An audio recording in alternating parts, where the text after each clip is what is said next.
श्री सरस्वती मैया की जय, श्री कृष्णचंद्र भगवान की जय। आज मैं जानकारी दूंगा आपको श्री भादव माता पंचांग की। श्री भादव माता पंचांग संवत 2078 शक 1943 सन 21-22 का प्रकाशित हो चुका है। अब इसमें क्या दिया है उसके संबंध में जानकारी दूंगा। देखिए, पहले पेज पर तो ये फ्रंट है, इसके पीछे जो है वो जानकारी है पंचांग देखने की विधि, दिन और रात के चौगड़िए, भद्रा का निवास, इसके बाद पंचक और पंचक के कितने प्रकार है, 5 प्रकार के पंचक है, पांचों की जानकारी है। उसके बाद में जानकारी है संवत्सर की, राजा मंत्री, वर्ष के 4 स्तंभ, वर्ष के 4 आर्षमान, और इसके बाद हैं वर्षा आदि वस्तुओं के विश्वा। आगे चलें तो आते हैं लाभ खर्च चक्र विशोत्री मत से और अष्टोत्री मत से। दक्षिणी भारत में अष्टोत्री मत मान्य है, उत्तरी भारत में आपका विशोत्री मत मान्य है। आगे आती है नववर्ष प्रवेश कुंडली, जगल लग्न कुंडली, आद्रा प्रवेश कुंडली, शरद जातक, ग्रीष्म सस्य जातक। शरद जातक का अर्थ है वर्षा ऋतु की फसलें कैसी होगी, ग्रीष्म जातक सस्य जातक का अर्थ है शरद जातक है वर्षा ऋतु की फसलें, और ग्रीष्म सस्य जातक हैं वो सर्दी की फसलें कैसी होगी, इसकी जानकारी दी गई है। आगे आता है ग्रहण का विवरण, ग्रहण कितने होंगे। कुल ग्रहण पृथ्वी पर 4 होंगे, उनमें से कौन सा ग्रहण कहाँ दिखेगा इसकी जानकारी दी गई है। बाद में आता है मकर संक्रांति फल, संक्रांति से अपने नक्षत्र को गिन के क्या फल होगा उसकी जानकारी है। इसके बाद हरिद्वार कुंभ महापर्व की बहुत ही विस्तृत में जानकारी दी गई है, और प्रमुख त्योहारों के पूजन का समय आता है। बही खाता निर्माण और खरीदने का मुहूर्त है, लक्ष्मी पूजन का मुहूर्त है। सभी शुभ कार्यों में कौन सा समय नहीं लेना है इसकी जानकारी है। आगे चलें तो यज्ञोपवीत मुहूर्त, ग्रहारंभ मुहूर्त, नवीन ग्रह प्रवेश मुहूर्त, सामान्य नवीन ग्रह प्रवेश मुहूर्त। सामान्य नवीन ग्रह प्रवेश का अर्थ है कि वो पुराने जीर्ण ग्रह प्रवेश से लिया जाता है। देव प्रतिष्ठा मुहूर्त, देव प्रतिष्ठा जो है उत्तरायण में शुभ मानी गई है सभी देवताओं की, और दक्षिणायन में क्रूर देवताओं की प्रतिष्ठा अच्छी मानी गई है। तो दक्षिणायन में उग्र देव प्रतिष्ठा। द्विरागमन मुहूर्त, अब पहले जो मैं देता था कि चक्र शुद्धि रहित और वेद शुद्धि सहित ग्रहारंभ और गृह प्रवेश के मुहूर्त थे, परंतु लोग इनको देकर फिर जो है पूछते थे कि साहब हमने ये मुहूर्त दे दिए, आपने दिए इससे, तो अब मैंने इसका टाइटल बदल दिया। उसका ऊपर का जो हम शीर्षक देते हैं, शीर्षक बदल दिया अशुद्ध ग्रहारंभ मुहूर्त, मतलब वो खराब मुहूर्त हैं, और अशुद्ध नवग्रह प्रवेश मुहूर्त, विपणी व्यापार मुहूर्त हैं। इसके बाद मशीनरी शुभारंभ का मुहूर्त हैं, और साक्षेप विवाह मुहूर्त, अर्थात इन मुहूर्तों में विवाह नहीं करना चाहिए। बहुत सारे साक्षेप विवाह मुहूर्त को भी यजमानों को दे देते हैं, तो कृपया ये ध्यान रखें कि साक्षेप का अर्थ है कि उनमें कोई दोष पड़ा है, इससे वो विवाह मुहूर्त नहीं दिया गया है। उसके बाद सार्वदेशी शुभ विवाह मुहूर्त, जिसको पूरे भारत या पूरे विश्व में कर सकते हैं।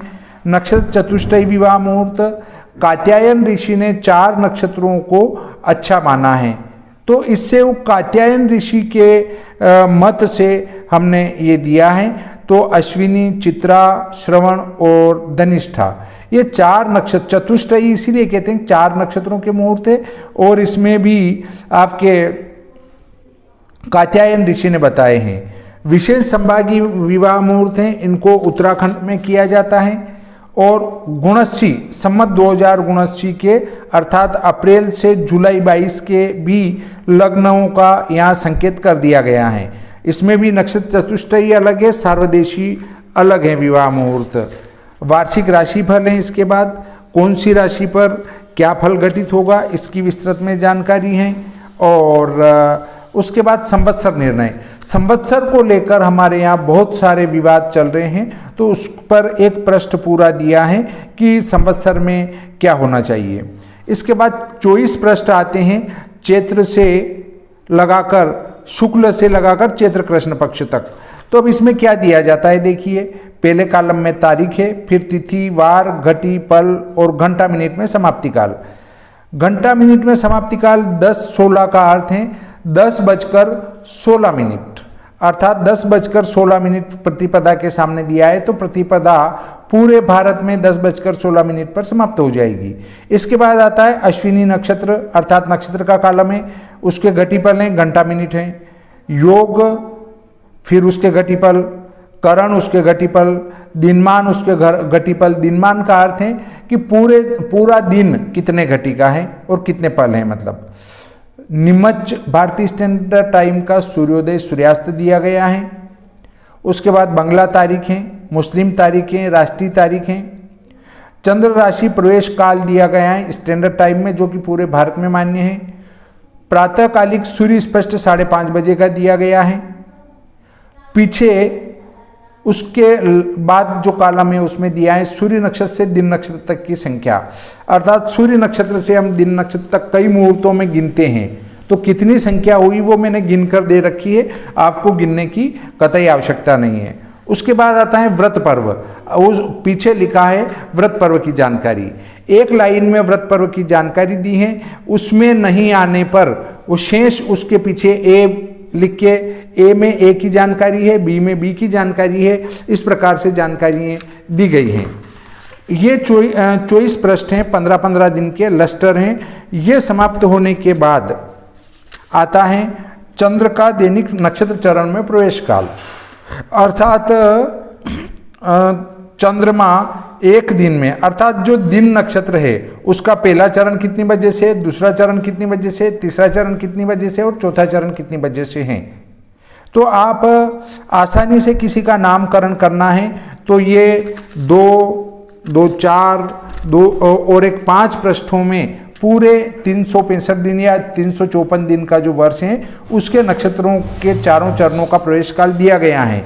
इससे आपको भयात भवोक वगैरह निकालकर नक्षत्र चरण प्रवेश निकालने की कतई आवश्यकता नहीं है।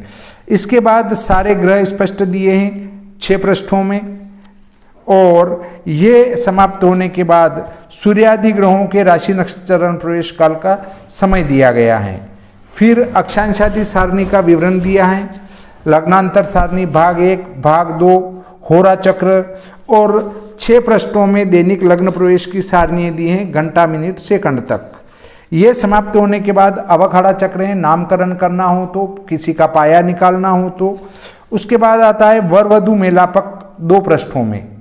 आप नाम के पहले अक्षर से गुण मिलान कर सकते हैं, ऐसी सुविधा दी है। यदि आपको लगे कि मुझे तो अष्टकूट से मिलान करना है तो अष्टकूट की सारणी भी यहाँ पर दी गई है, तो अष्टकूट से भी आप मिलान कर सकते हैं। 8 सारणियाँ दी हैं। उसके बाद आवश्यक मुहूर्त हैं, अर्थात इन मुहूर्तों को आप निकाल सकते हैं यहाँ देखकर।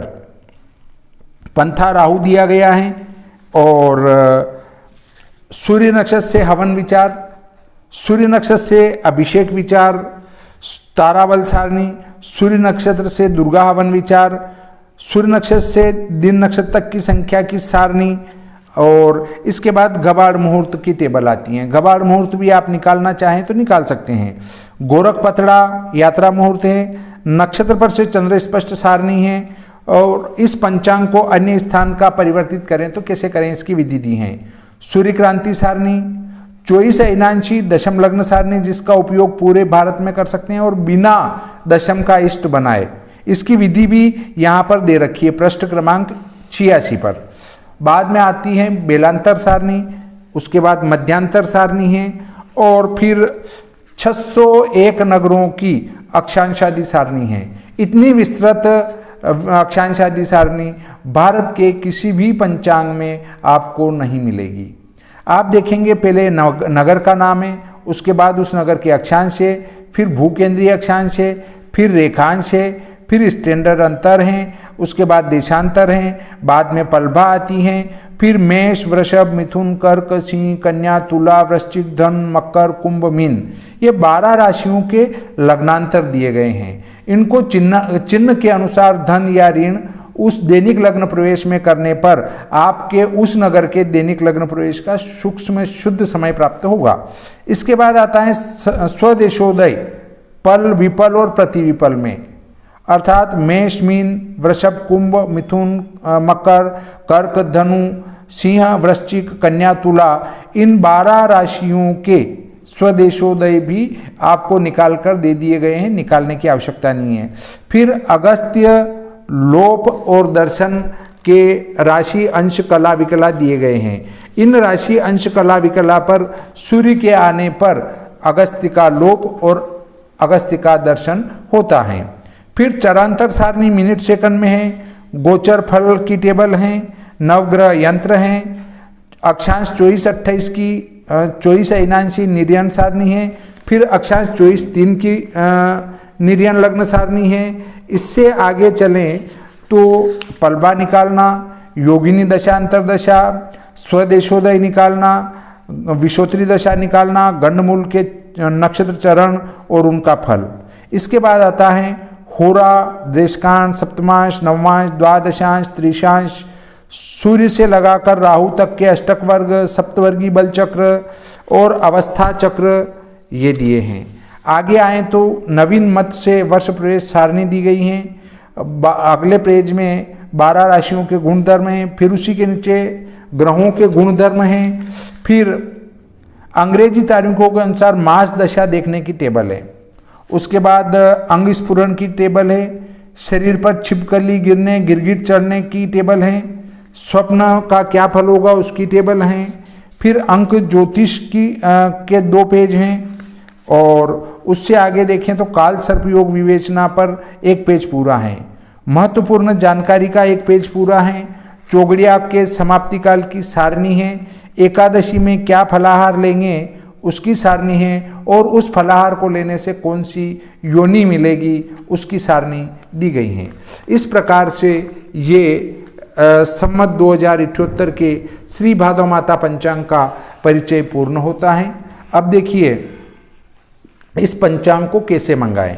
अगर आप एक पंचांग मंगाते हैं तो इसका मूल्य है 70 रुपये, डाक खर्च है 30 रुपये। 1 से लगाकर 9 पंचांग तक डाक खर्च 30 रुपये ही रहेंगे। अगर आप 2 पंचांग मंगाएंगे तो पंचांग का मूल्य 7 दूनी 14, 140 और 30 रुपये डाक खर्च, 170 रुपये 2 पंचांग के। 3 मंगाएंगे तो 7 या 21, 210 रुपये और 30 रुपये डाक खर्च, तो 240 रुपये। इस प्रकार 9 पंचांग तक आपको 30 रुपये अतिरिक्त देना है और 9 का गुणा करना है। जैसे ही आपके पंचांग 10 होंगे तो आपका डाक खर्च माफ कर दिया जाएगा। 10 पंचांग मंगाने पर 700 रुपये में आपके घर पर, आपके पते पर 10 पंचांग आ जाएंगे बिना डाक खर्च के। अब आप पैसे कहाँ डालें, तो जो प्रकाशक हैं उनके खाते में आप पैसा डाल सकते हैं। IFSC नंबर आपको साइड में मिलेंगे और खाता नंबर आपको नीचे मिलेंगे। बैंक का नाम है इंडियन बैंक। तो आप समझ चुके हैं कि आपको कितने डालना है। पैसा डालने से पहले आप एक बार कंफर्मेशन ले लें कि मैं पैसे डाल रहा हूँ। पैसे डाल के फिर व्हाट्सएप पर उसकी रसीद डालें। रसीद डालने पर आपको पंचांग भेज दिया जाएगा। अभी मेरे पास 5-6 ऑर्डर पेंडिंग हैं। चूँकि उनने मेरे को व्हाट्सएप किया है बार बार कि क्या देरी हो रही है, तो मैं इस चक्कर में था कि उनको एक नया पंचांग भी भेज दिया जावे। आज बाहर से आए थे, थके हुए थे, इससे उनकी डाक रवाना नहीं हो सकी है। कल जितने पेंडिंग ऑर्डर हैं वो सभी कल डिस्पैच कर दिए जाएंगे, यहाँ से रवाना कर दिए जाएंगे। आपको चैनल पसंद आया हो तो लाइक करें, शेयर करें और बेल आइकन अवश्य दबाएं। इस प्रकार आज का ये प्रकरण संपूर्ण होता है। श्री सरस्वती मैया की जय, श्री कृष्णचंद्र भगवान की जय।